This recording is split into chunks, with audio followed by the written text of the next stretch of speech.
Martial Peak, Kabanata 5609. Hiniling din kay Snake King na umatras. Ang kasalukuyang Chinzu ay hindi na ang inosenteng dalaga ng nakaraan. At least, nagkaroon siya ng cultivation ng isang Emperor Realm Master at nanirahan sa Myriad Monster World sa loob ng daan-daang taon, kaya alam niya ang maraming sikreto.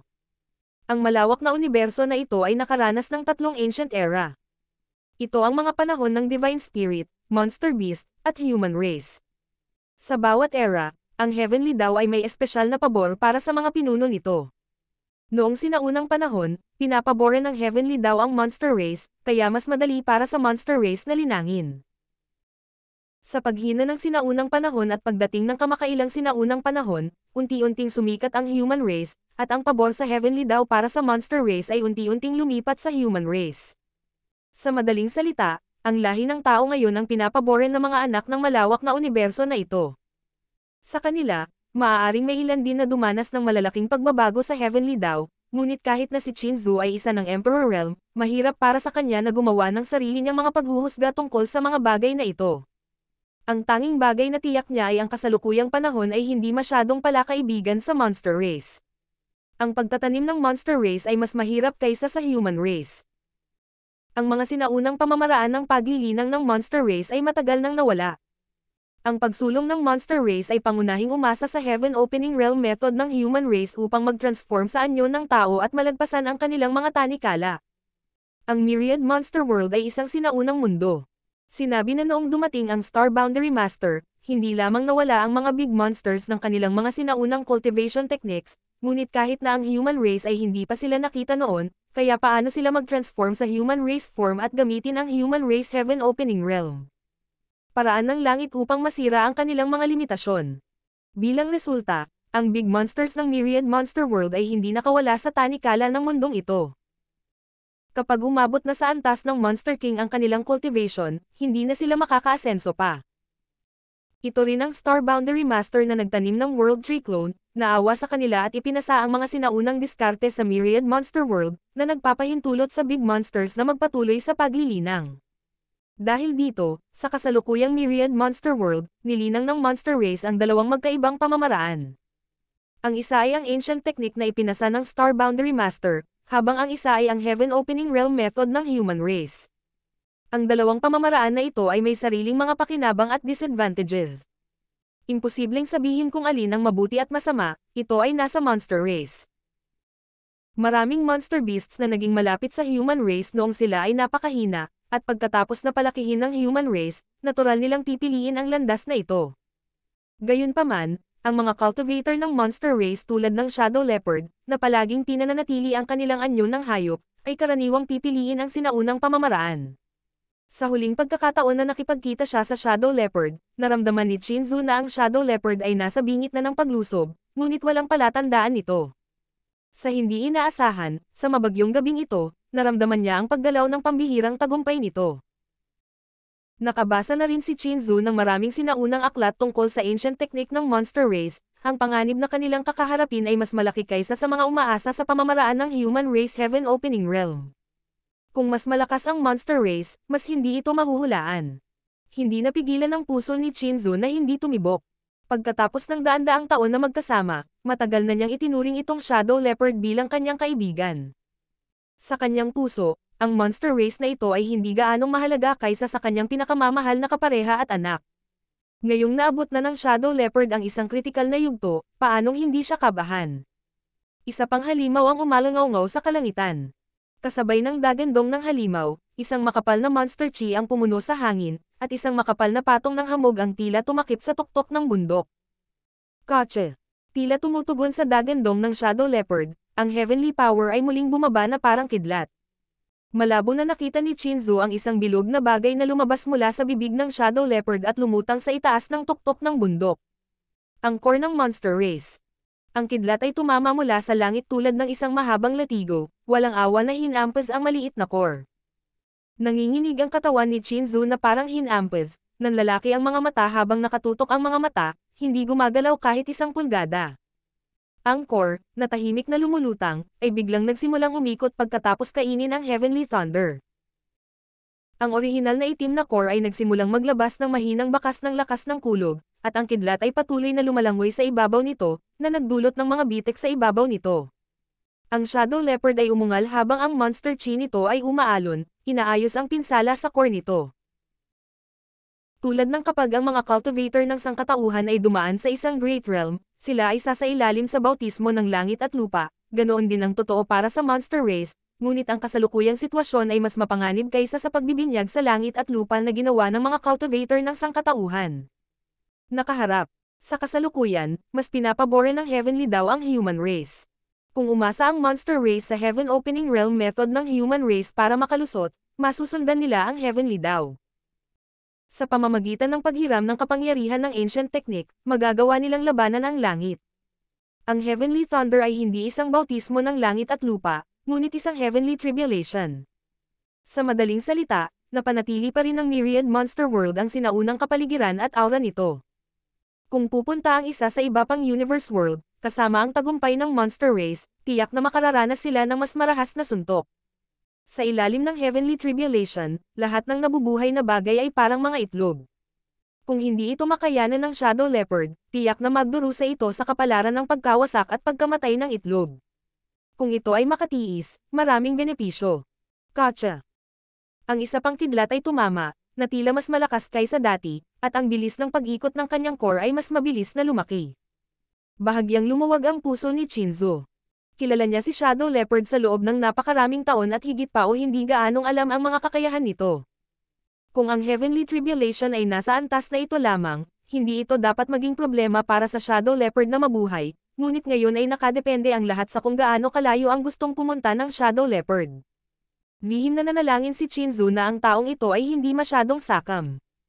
Kung alam niyang mangyayari ito, hahanapin na sana niya ito at sinubukang mga tuwiran sa kanya. Ngunit iniisip ang tungkol sa ugali ng Shadow Leopard, gaano man karaming dahilan ang mayroon siya, malamang na hindi siya makikinig. Ang maliit na halimaw na ito ay palaging kumikilos ng mag-isa. Tulad ng kung paano ito ay isang maliit na hayop na umalis sa Qinghong Pavilion pagkatapos gumaling mula sa mga pinsala nito, hindi man lang nagabalang batiin siya. Muling tumama ang kidlat, ngunit ang figure ng Shadow Leopard ay nanatiling hindi gumagalaw, tumutugon lamang sa isang mabangis na dagandong, na para bang sinusubukan nitong masira ang kalangitan. Sino ito? Biglang naging malamig ang ekspresyon ni Chinzo habang nagmamadaling pumunta sa isang tiyak na direksyon. Sa kalagitnaan ng hangin, isang mahabang espada ang biglang lumitaw sa kanyang kamay. Blue Moon Sword Art, 3,000 espada. 3,000 sword lights ang umulan na parang bagyo, ang bawat puno ay agad na puno ng mga butas, ngunit ang liwanag sa sandaling iyon ay naging sanhi ng paglubog ng puso ni Chinzo. Isang marahas na Monster Chi ang umahan mula sa ibaba na parang latian, at ang liwanag ng espada ay nawala kaagad pagkapasok nito. Siyempre, ito ay dahil hindi niya ginamit ang kanyang buong lakas, ngunit ipinakita rin ito kung gaano kalakas ang kanyang kalaban. Sa wakas ay nalaman na ni Chinzo kung sino ang nakatago sa malapit. Ito ay hindi isang lahi ng tao, ngunit isang Monster King. Isang sumisitsit na tunog ang umalungaw habang ang ulo ng ahas na mas malaki pa sa bahay ay dahan-daang lumabas mula sa makapal na Monster Chi. Ang ulo ng ahas ay tila inukit mula sa isang piraso ng bato, ang matulis na mga gilid at matutulis na kaliskis nito ay tila walang katulad na solid. Ang dalawang snake eyes nito ay malamig na tumitig kay Chinzo na nakatayo sa tuktok ng puno, isang malupit na liwanag ang umiikot sa loob nila. Rock Snake King. Naningkit ang mga mata ni Chinzo, ngunit mabilis niyang inayos ang sarili. Snake King, mangyaring umatras. Sa puso niya, nagmura siya, hindi talaga magiging maayos ang tagumpay ni Shadow Leopard. Sa Myriad Monster World, ang Star Boundary Master ay nakipagkasundoan sa maraming big monsters. Ang relasyon sa pagitan ng human race at monster race ay talagang medyo mapayapa, ngunit ang monster race ay napuno ng madugong labanan sa isa't isa. Ang bawat Monster King na nabuhay ay sikat sa pagtapak sa mga bangkay ng hindi mabilang na iba pang mga masters ng monster race. Hindi na kailangang banggitin ang Shadow Leopard. Noong una niya itong nakilala, inakala ni Chinzo na cute ito, ngunit sa totoo lang, ito ang pinakamabangis na monster race na nakilala niya, at ang ugali nito ay medyo mayabang. Ang nasabing monster race ay karaniwang walang kakulangan ng mga kaaway. Dahil lamang sa nailigtas ni Chinzo ang buhay ni Shadow Leopard kaya hindi niya naipakita sa kanya ang bahagi ng kanyang monster race. Ang Rock Snake King na ito ay isa sa mga kaaway ni Shadow Leopard, at magkalapit ang kanilang mga teritoryo. Noong mahina si Shadow Leopard, tila nabuli siya nito, kaya matagal na siyang nagpasya na maghiganti. Paano pahihintulutan ng Rock Snake King na lumaki ng mapayapa ang kaaway nito? Kung pinahintulutan nito ang Shadow Leopard na makapasok sa antas ng Monster King at matagumpay na makaligtas sa kalamidad na ito ay lampas na sa pagtubos. Sa makatuwid, nang mapansin niyang nakapasok si Shadow Leopard ngayon, tahimik siyang tumawid sa kanyang teritoryo at sumilip, naghihintay ng pagkakataon na magbigay ng nakamamatay na suntok kay Shadow Leopard, ngunit hindi niya inaasahan na matutuklasan ni Chinzu ang kanyang kinaroroonan. Ang lakas ng Rock Snake King ay napakalakas, at ang balat ng ahas nito ay parang hinagis mula sa tanso, na nagbibigay dito ng walang kapantay na depensa. Ilang beses na itong nilabanan ng Shadow Leopard, ngunit pantay-pantay sila. Bagamat si Chinzu ay isang Emperor Realm, wala siyang kumpiyansa na manalo laban sa isang Snake King, hindi man lang siya kumpiyansa na mapoprotektahan niya ang kanyang sarili. Bagamat mahirap para sa monster race na linangin, sa parehong larangan, ang lahi ng tao sa pangkalahatan ay walang kapantay para sa kanila. Ito ang akumulasyon ng mga mapagkukunan sa mga nakaraang taon. Human race, naglakas loob ka bang salakayin ako? Malamig na tinitigan ng Rock Snake King si Chinzu, kumikislap ang dila nito habang nagsasalita. Kumunat ang noo ni Chinzu at kinuyam ang kanyang mga kamao.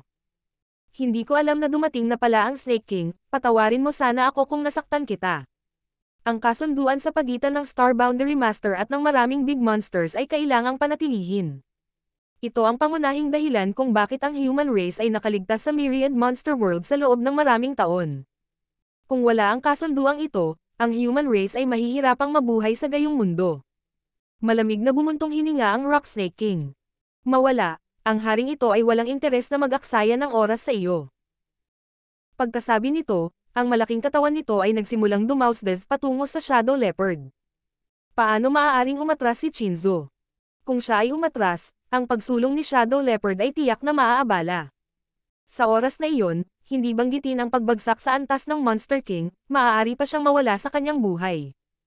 Isang hitsura ng pakikibaka ang sumilay sa kanyang mga mata habang siya ay naglaslas gamit ang kanyang mahabang espada, nagpapadala ng isang stream ng liwanag ng espada patungo sa landas na kailangang daanan ng Rock Snake King, na nagdulot ng isang bitek sa lupa. Mangyaring umatras, Snake King. Sa maulan na gabi, hindi matangkad ang figure ng babae, ngunit matatag siyang nakatayo sa malaking puno sa harap ng Rock Snake King.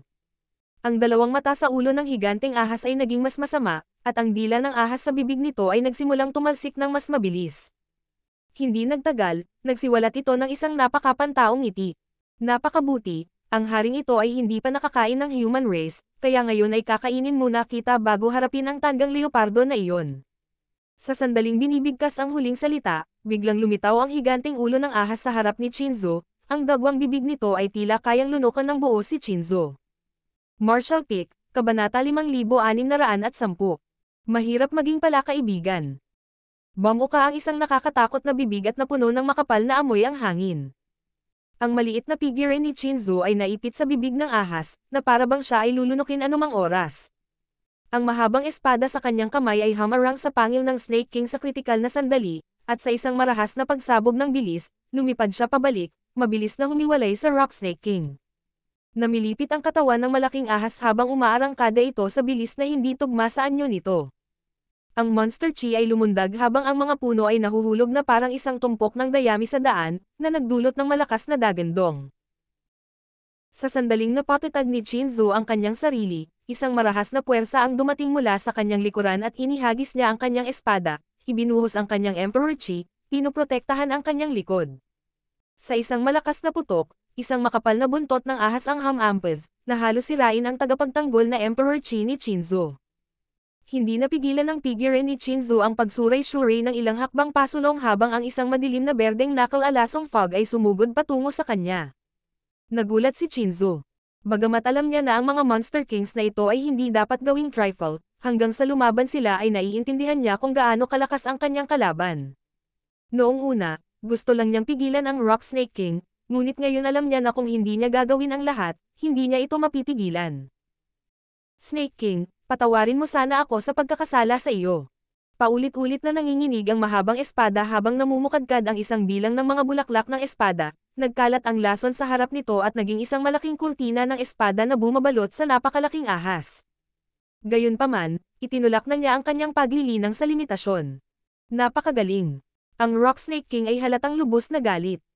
Hinayaan nitong bumagsak ang ulan ng espada sa katawan nito at hiniwa ang matigas nitong balat, na naging sanhi ng pag-agos ng sariwang dugo habang umaatungal patungo sa langit. Nasira ang kasunduan, bakit hindi ka pa dumarating? Biglang nagbago ang ekspresyon ni Shinzo. Snake King, ikaw. Mapait na ngumiti ang Rock Snake King. Ito ang unang pagkakataon na sinira ng iyong human race ang kasunduan. Kung kayo ay malipol, hindi mo masisisi ang aming monster race. Daan-daang taon na ang nakalilipas, ipinasa ng master na iyon ang sinaunang pamamaraan ng monster race at gumawa ng isang kasunduan sa big monsters noong panahong iyon. Ang dalawang lahi ay hindi pinahintulutang saktan ng isa't isa ng walang dahilan, kaya sa nakalipas na ilang daang taon, sila ay namuhay ng magkakasuwato.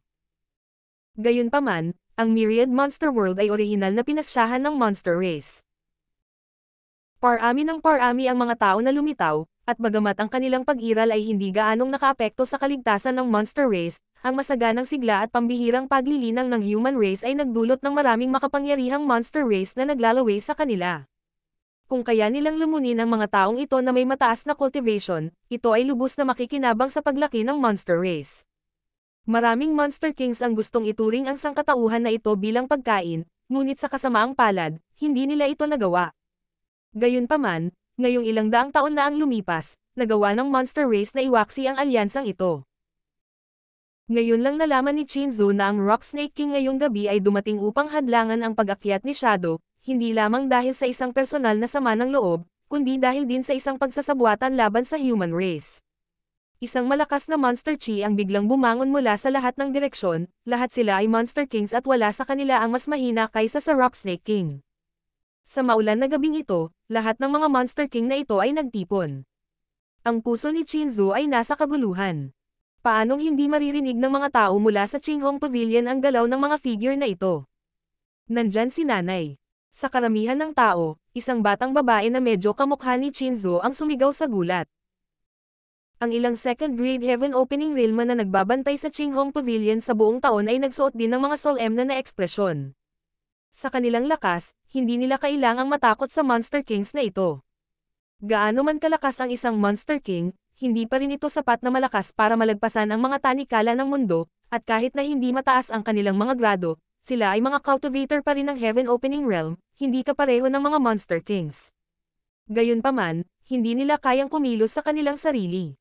Kapag nagawa na nila, ang kapayapaan na tumagal ng daan-daang taon sa Myriad Monster World ay masisira, at ang buong Myriad Monster World ay mahuhulog sa kabuluhan. Ang responsibilidad na ito ay hindi isang bagay na kaya nilang pasanin. Si Shinzo ay isang tanga, paano siya mangangahas na salakayin ang Monster King? Ang isang master ng second grade ay napag-alitan habang siya ay humakbang pasulong.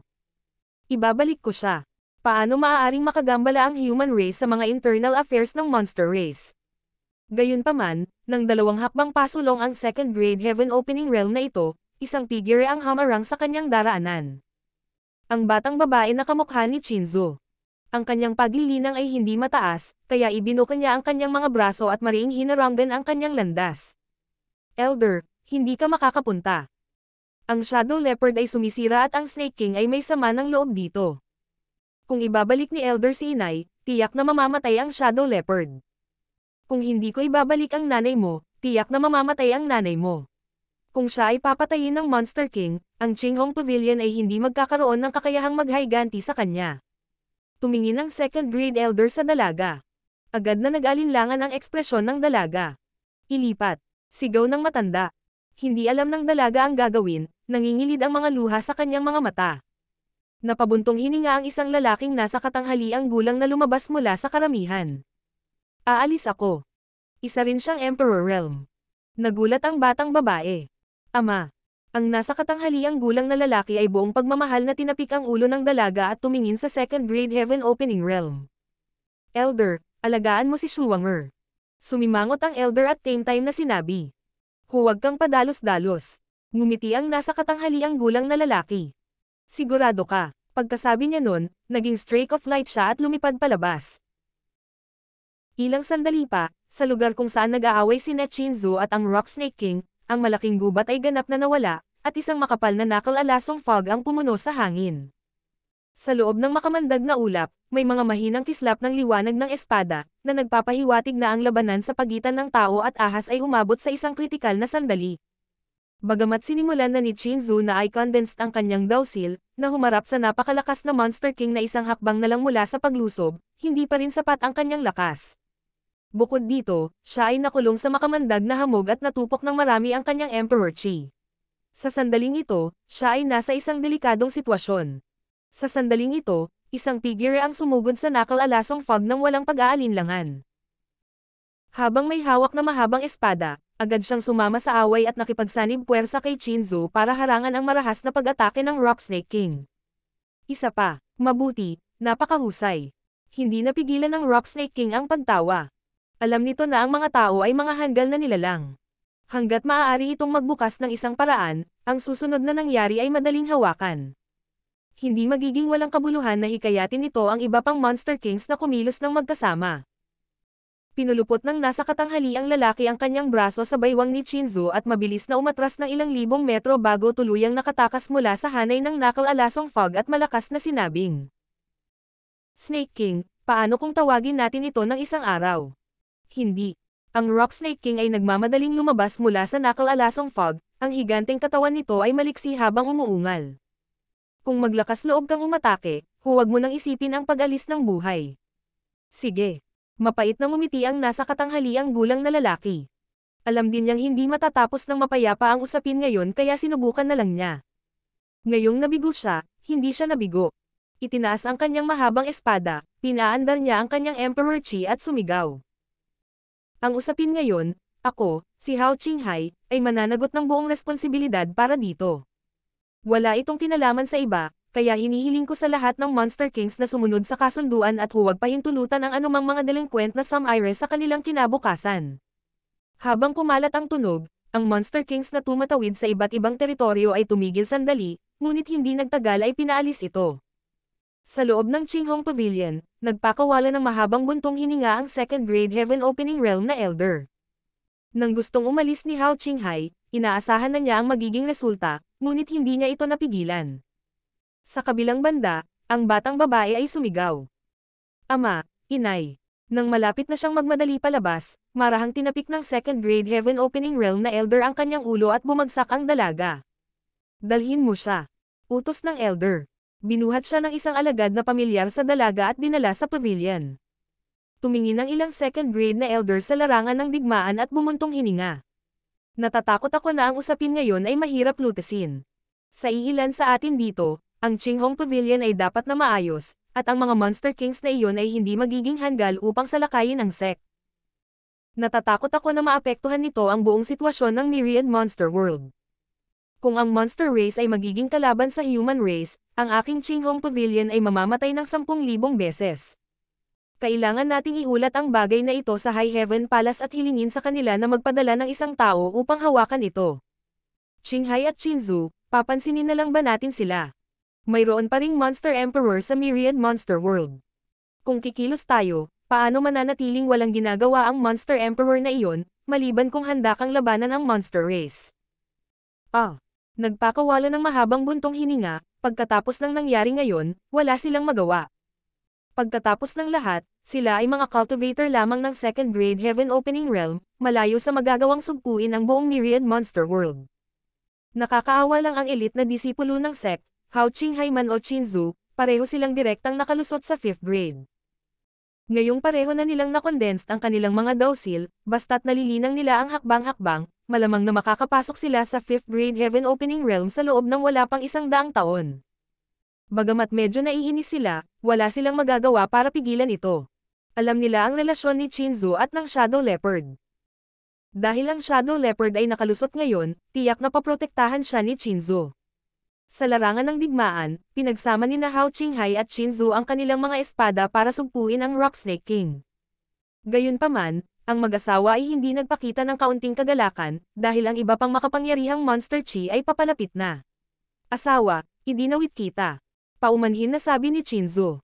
Sumagot si Hao Qinghai. "Ano ang sinasabi mo? Dahil kami ay mag-asawa, dapat kaming mabuhay at mamatay ng magkasama. Paano natin may dawat ang iba? Hindi sa banggitin, ang sitwasyon ngayon ay maaaring hindi nangangahulugang hindi malulutas.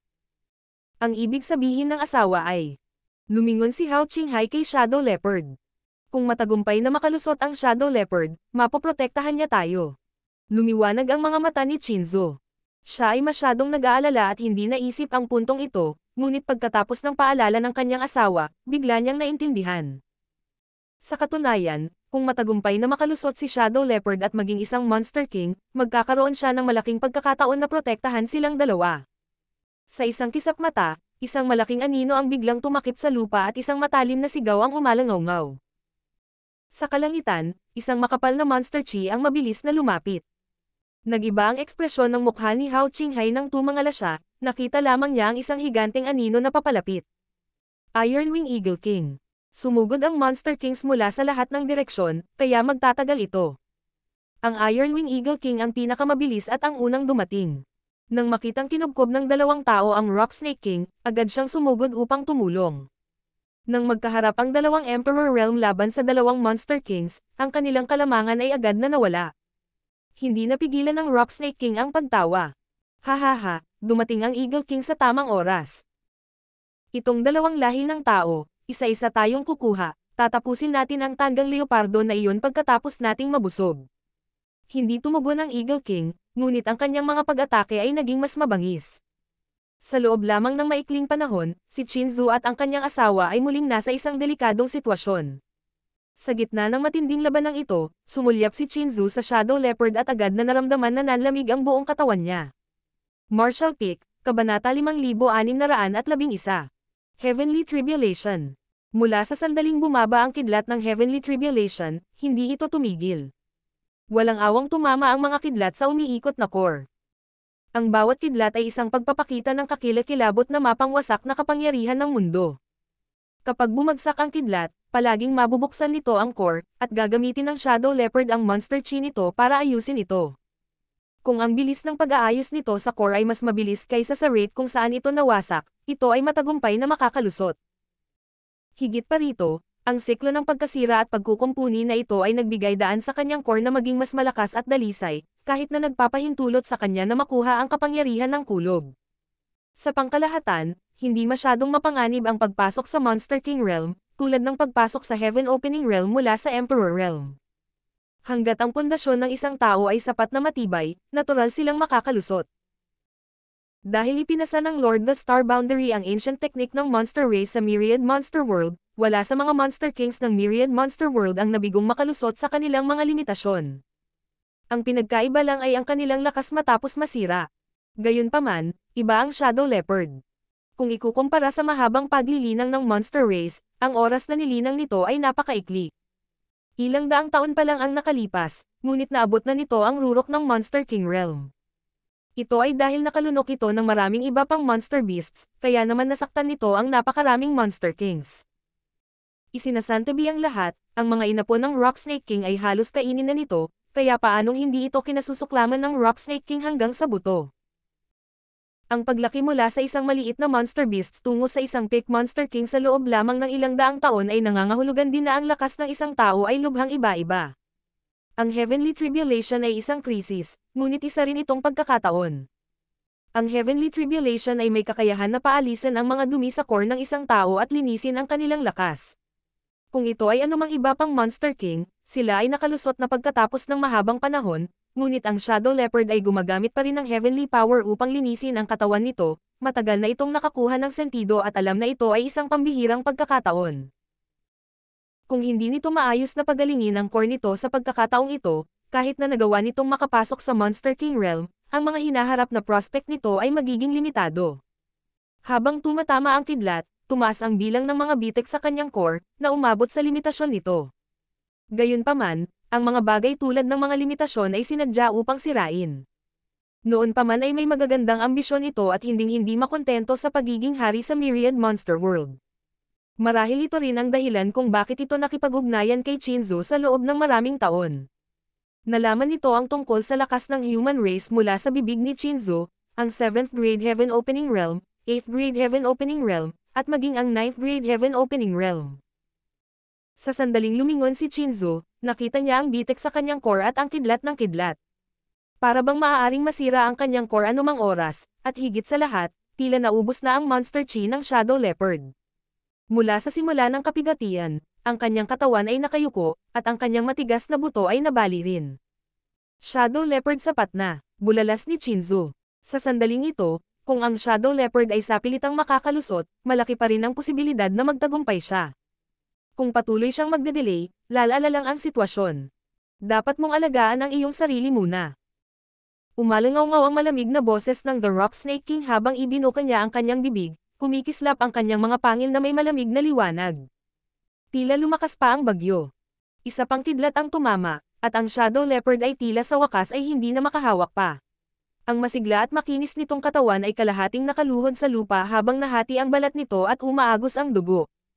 Ang core na lumulutang sa itaas ng ulo nito ay parang nawasak, at ang mga kidlat ay lumabas mula sa mga bitek. Tapos na. Isang mahinang sigaw ang umalangaw-ngaw nang biglang bumaril ang isang higanteng figure mula sa mga anino sa ibaba ng taluktok ng bundok. Ang malaking kamay nito ay walang awa na humahampas sa ulo ng Shadow Leopard.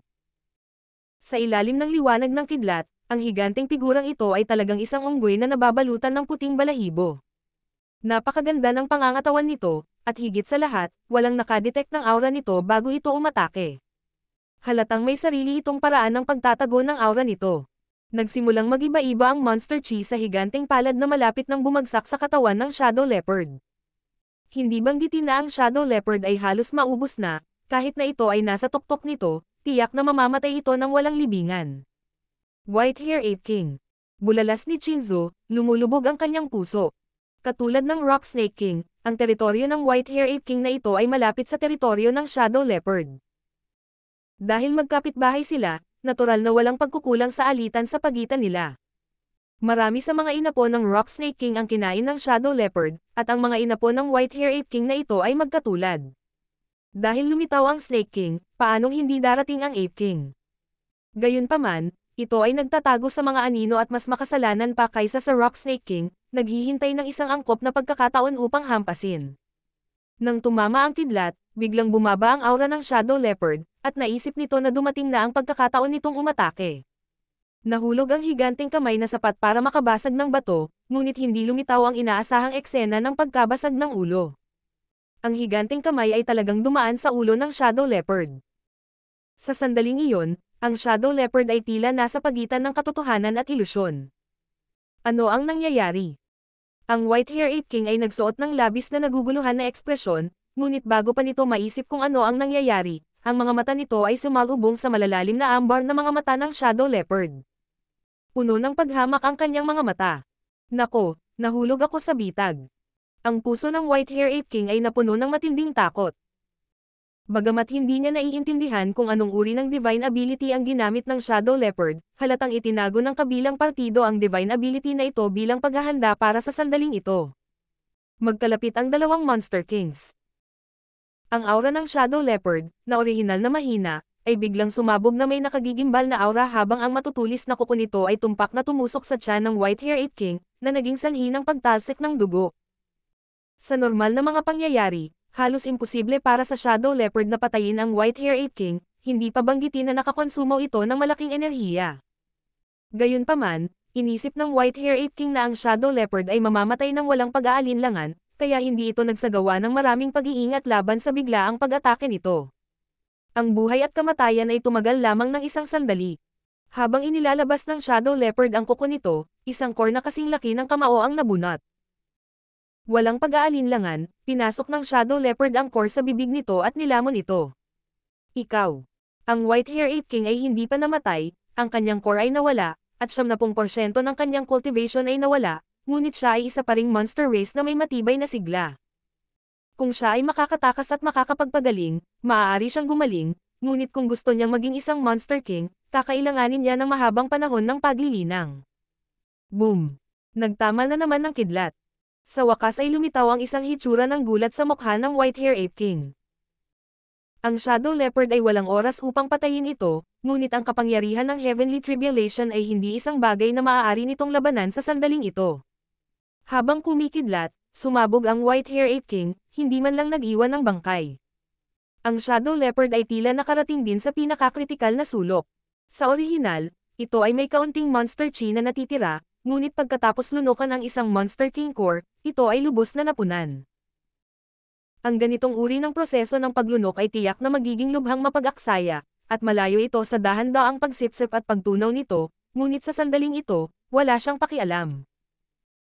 Itinulak niya ang kanyang marahas na lakas sa limitasyon at sinubukan ang kanyang makakaya upang ayusin ang kanyang core, na nagdulot ng mas maraming mga bitek na lumitaw dito.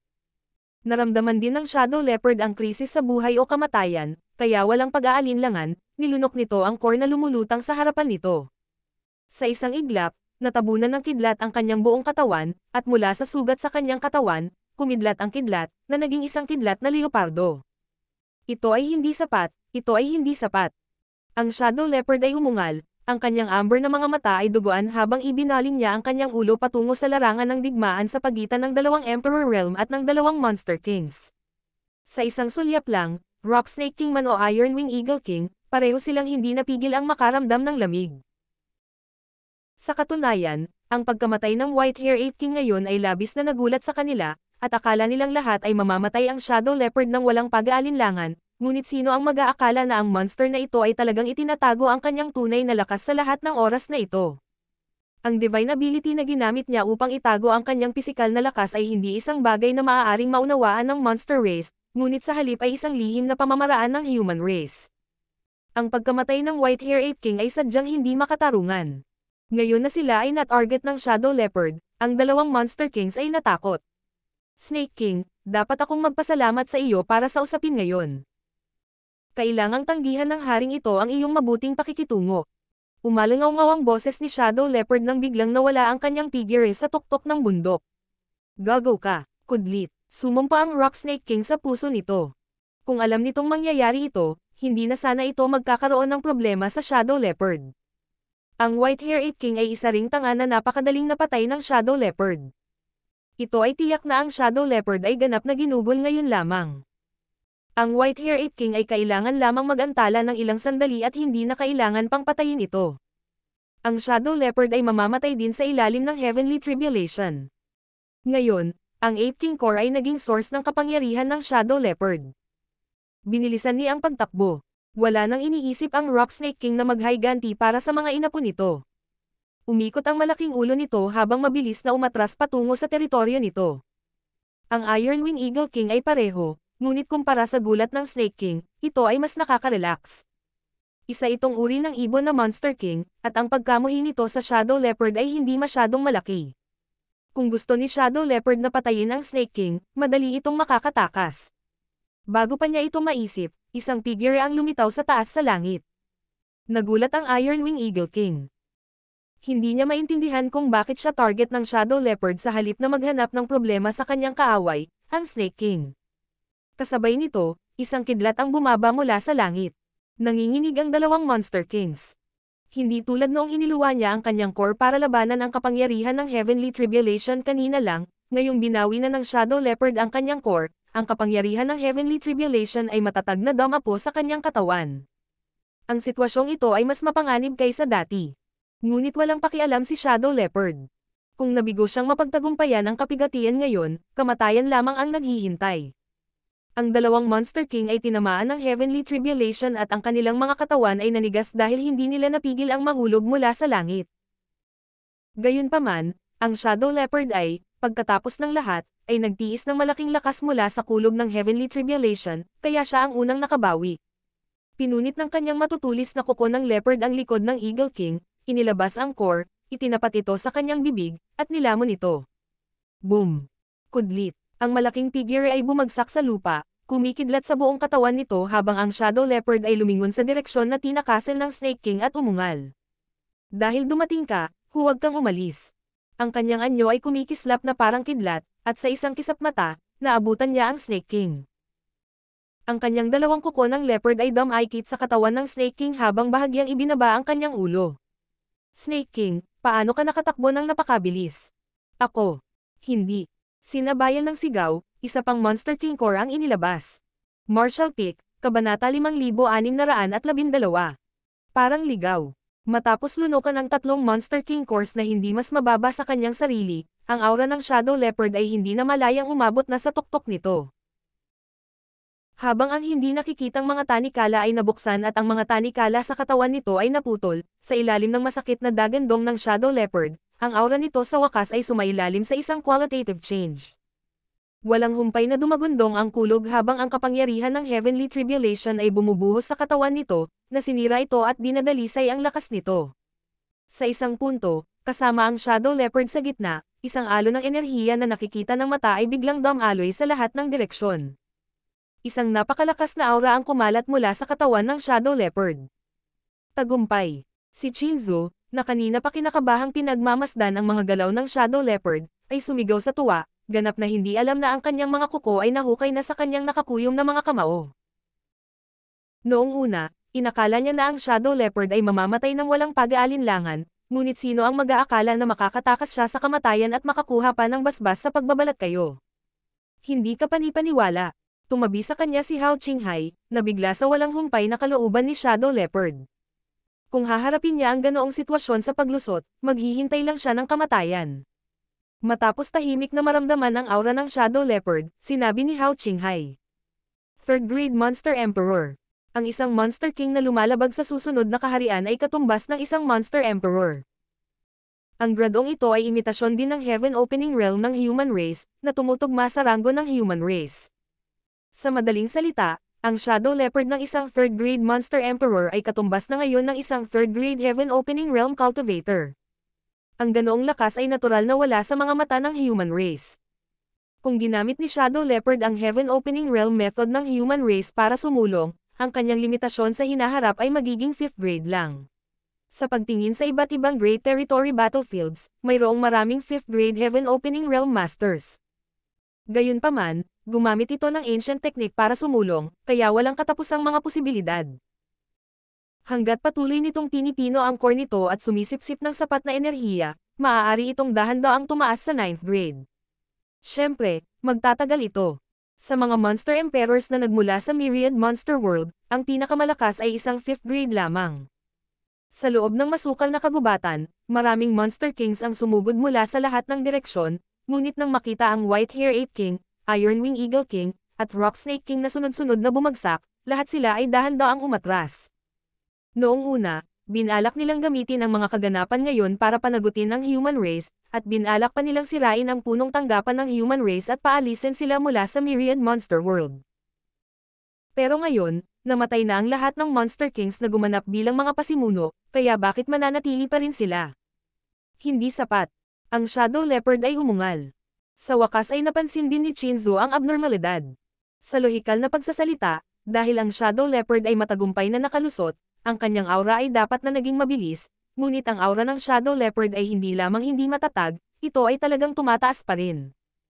Habang kumikidlat, biglang lumitaw muli ang Shadow Leopard. Hindi nagtagal, isang miserableng dagandong ang dumating mula sa malayo, na may halong galit na boses ng isang Monster King. Bakit? Kasabay ng kalunos-lunos na pagkamatay ng Monster King, ang Heavenly Tribulations Cloud na dahan-daang nagwawala ay biglang naging makapal muli, at isang mahinang heavenly power ang nagsimulang mamuo sa loob nito. Ang isa pang dagandong ng hayop ay umalangaw-ngaw at hindi nagtagal ay tumigil. Sa isang iglap, ang tahimik na kagubatan ay nagiging kawali na may mainit na mantika na binuhusan ng asin.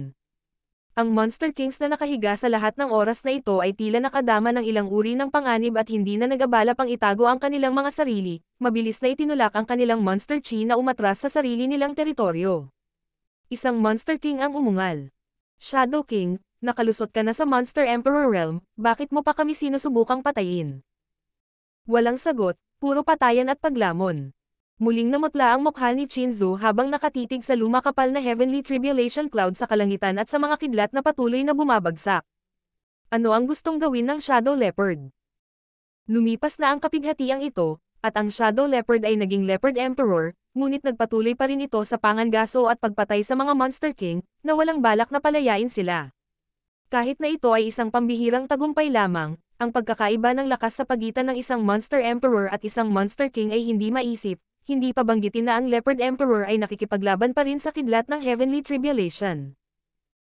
Nang tumama ang kidlat ng Heavenly Tribulation, isa itong walang pinipiling pag-atake, at hanggat lumalapit ang Leopard Emperor, walang Monster King ang makakatagal dito. Isang malakas na Monster King na aura ang nalipol, at sa isang kisap mata, 4 o 5 Monster Kings ang napatay. Ang bilis ni Shadow Leopard ay orihinal na napakabilis, ngunit ngayong nakalusot na siya sa Monster Emperor Realm, mas mabilis na siya kaysa dati. Kung titingin ang isa mula sa itaas sa kalangitan, makikita nila ang isang hugis leopard na kidlat na patuloy na kumikislap sa kagubatan, tulad ng isang dragon na kidlat na lumalangoy sa lupa. Ang kidlat na umaagos ay talagang mula sa wasak na katawan ni Shadow Leopard. Hindi gaanong magaan ang mga sugat nito, ngunit hindi pa ito gaanong naramdaman noon, kaya agad nitong nalaman na tama ang pinili nito. Ang isang third-grade Monster Emperor ay malayo sa dulo ng tagumpay nito. Natigilan din si Hao Qinghai, ngunit mabilis niyang naalala ang isang bagay at tumawag. Great Emperor. Ano? Saglit na natigilan si Qinzu bago sumagot. Asawa, ibig mong sabihin ay gusto nitong maging Great Emperor ng Myriad Monster World. Bukod dyan, walang ibang posibilidad. Mariing tumanggo si Hao Qinghai. Nasabi mo ba ito tungkol sa Great Emperor? Tumanggo si Qinzu. Tinanong ako nito tungkol sa mga bagay na ito. Alam din ng mga Monster Kings na iyon ang tungkol sa pagkakaroon ng Great Emperors. Noong naging Monster Emperor sila, paanong ayaw nilang maging Great Emperor? Kaya lang sa loob ng napakaraming taon, hindi kailanman nagkaroon ng Monster King na kinilala ng World Great daw ng Myriad Monster World, kaya sa loob ng maraming taon, wala pang Great Emperor sa Myriad Monster World. Napabuntong hininga si Hao Qinghai. Mukhang nakahanap ito ng paraan para maging isang Great Emperor. Marahil ay hindi ito sinasadya, ngunit sumusunod lamang sa kalooban ng Heavenly daw ng mundong ito. Ang monster race ay orihinal na magulo, at kumpara sa human race, sila ay mas hilig sa pagpatay. Bukod dito, ang Myriad Monster World na ito ay nasa isang sinaunang kapaligiran, kaya kahit na ano ang ginawa ng Shadow Leopard, walang alinlangan na naantig nito ang World Great daw ng Myriad Monster World. Kung ito ay magtagumpay sa pagkakataong ito ay may malaking pagkakataon na maging isang Great Emperor, ngunit kung ito ay mabaygo, ito ay natural na lampas sa pagtubos. Isa itong malaking sugal. Sa orihinal, pagkatapos na makapasok ang Shadow Leopard sa Monster Emperor Realm, ang Heavenly Tribulation Cloud ay nagpakita ng mga senyales ng pagwawala, ngunit habang patuloy na tumataas ang aura nito at habang patuloy itong pumapatay at lumalamon, patuloy na lumalawak ang Heavenly Tribulation Cloud. Bumaba ang kulog mula sa langit na parang mga latigo, hinampas ang Shadow Leopard habang pinapataas din ang aura nito. Si Shadow Leopard, na orihinal na 3rd-grade Monster Emperor lang, ay halos 4th-grade Monster Emperor na ngayon. Ang pagpatay sa mga Monster Kings na ito ay naging mas madali. Ang isang malafox na Monster King ay tumakas na pabalik sa sarili nitong teritoryo, pinagtagpo ang aura nito at nagtago sa kuweba nito, nanginginig. Ngunit sa susunod na sandali, ang lupa ay itinaas at isang higanteng figure na nababalutan ng kidlat ang lumitaw sa itaas ng kanyang ulo, ang mga eskarlate nitong mata ay parang 2 buwan ng dugo habang nakatitig sa Fox Monster King. Monster! Monster! Sa gulat nito, nagsalita ang Fox Monster King sa dila ng tao, mahina ang boses nito. Kung ito ay nagkaroon ng anyo ng tao, ito ay isang karakter na maaaring maakit ang mga tao. Sa sandali ng buhay at kamatayan, ang isip nito ay nasa gulo at hindi man lang makapag-isip ng maayos. Pambihira, ang Emperor na ito ay isang halimaw. Kinuha ito ng Shadow Leopard mula sa kanyang pugad at ibinuka ang dagwang bibig upang lumunin ito. Leopard Emperor, tumigil ka. Isang galit na dagandong ang umalangaw-ngaw, parang ungol ng baka. Mula sa abot tanaw, isang higanteng figure ang lumipad at dumapo sa kanyang harapan, na naging isang halimaw na may ulo ng baka at katawan ng isang lalaki. Mayroon itong 2 sungay sa kanyang ulo at isang kamanghamanghang lakas, at ang ilong nito ay naglalabas ng nakakapasong mainit na aura. Sa antas ng lakas nito, mayroon na itong kakayahang mag-transform, ngunit karaniwan, ito ay masyadong tamad na gawin ito. Ngayon, nagawa lamang nitong mag-transform sa isang kalahating tao at kalahating baka, na ginagawang mas madaling ilipat. Master, iligtas mo ako. Tumawag ang Fox. Sa wakas nandito na. Binuksan ng Shadow Leopard ang bibig nito at pinasok ang buong Fox sa bibig nito. Pagkaraan ng ilang sandali, bumulwak ang dugo mula sa mga pangil nito, walang awa at malupit. Walang pakialam ang pares ng mga mata nitong hayop, na para bang hindi nito kinakagat ang isang makapangyarihang Monster King hanggang mamatay. Ang Heavenly Tribulation na kidlat ay patuloy na tumama sa katawan nito, na naging sanhi ng matinding panginginig nito. Ang Oxhead Monster Emperor ay parehong nagulat at nagalit. Ang lakas ng loob mong patayin ito. Ang fox ang paborito nitong kabit at bihasa ito sa lahat ng uri ng pandaraya, na nagdulot ng labis na kagalakan sa kanyang boring na buhay, ngunit pinatay ito sa harap mismo nito. Ang boses ni Shadow Leopard ay tila nanunuya. Pagpatay ng isang slotty fox, ano ang gagawin mo dito? Halos tumigas ang mainit na hininga mula sa butas ng ilong ng Oxhead Monster Emperor, na nagpapakita ng galit sa kanyang puso, ngunit hindi nagtagal ay pinilit niyang kumalma at tumango. Leopard Emperor, isa ka na ngayong Monster Emperor, kaya dapat mong sundin ang mga patakaran nito. Mundo at huwag patayin ang Monster Kings nang walang ingat. Ang panuntunang ito ay hindi itinatag ng sinuman, ngunit sa halip ay sa pamamagitan ng isang lihim na kasunduan na ipinasa mula sa sinaunang panahon. Inakala nitong simula ng humakbang ito pasulong, bibigyan ito ni Shadow Leopard kahit anong mangyari, ngunit sinong mag-aakala na hindi ito inilagay ng taong ito sa kanyang mga mata. Kung ito ay isang ordinaryong Monster Emperor, ang Oxhead Monster Emperor ay hindi papayag na sumuko. Ang monster race ay agresibo, at ito ay naging isang Monster Emperor sa loob ng 300 taon, kaya hindi ito natatakot sa sinuman sa Myriad Monster World. Gayunpaman, ang aura ng Leopard Emperor ay halatang malapit sa aura ng isang 4th grade Monster Emperor, at sa pagkidlat ng Heavenly Tribulation na nakapaligid sa kanya, ayaw niyang magkaroon ng anumang salungatan sa kanya. Hayaan ang taong ito na tamaan ng kidlat ng Heavenly Tribulation. Dapat mo munang malampasan ang kapigatian at hintayin itong lumipas bago natin pag-usapan ang anumang bagay. Ano pa ba ang usapan ng napakaraming kalokohan? Huwag mong isipin na hindi alam ng Emperor na ito na ikaw ang nasa likod ng lahat ng mga kaganapan ngayon. Natatakot ako na ang slotty fox na ito ay malamang na pinaglalaroan ka. Kung hindi ka dumating, hahanapin kita. Simula nang dumating ka, nailigtas mo na ako sa gulo. Gusto mo pa ba akong hanapin? Nanlaki ang mga mata ng Oxhead Monster Emperor habang hindi makapaniwalang nakatingin sa Shadow Leopard. Tumawa ng malupit si Shadow Leopard. Ibigay mo ang iyong inner core at ililigtas ko ang iyong buhay. Sa sandaling matapos siyang magsalita, nag-transform ito sa isang kidlat at bumaril patungo sa Oxhead Monster Emperor. Ang Heavenly Tribulation ay nagpapatuloy pa rin. Ito ay hindi sapat na hanggal na isipin na ang isang salita mula dito ay maaaring pilitin ang iba na magpasakop. Nagulat ang Oxhead Monster Emperor, hindi naisip na ang baliw na leopardo na ito ay sasalakayin siya ng ganoon kadali nang walang anumang lugar para sa negosasyon. Inis na inis siya, bakit siya tumakbo sa lugar na ito? Sumisilong si Monster Chi habang nag-aaway ang dalawang Monster Emperors. Hindi ito katulad ng nakaraang labanan sa pagitan ng Monster Kings. Ang Monster Emperors ay ang pinakamalakas na puwersa sa Myriad Monster World, kaya hindi maisip ang pagkawasak na dulot ng dalawang master na ito na nag-aaway hanggang kamatayan. Sunod-sunod na bumagsak ang mga bundok habang pabaliktad ang daloy ng ilog. Sa gitna ng hangin at ulan, ang heavenly power ay lumakas at ang dagandong ng kulog ay lumakas, na parang gusto nitong suportahan ang laban na ito.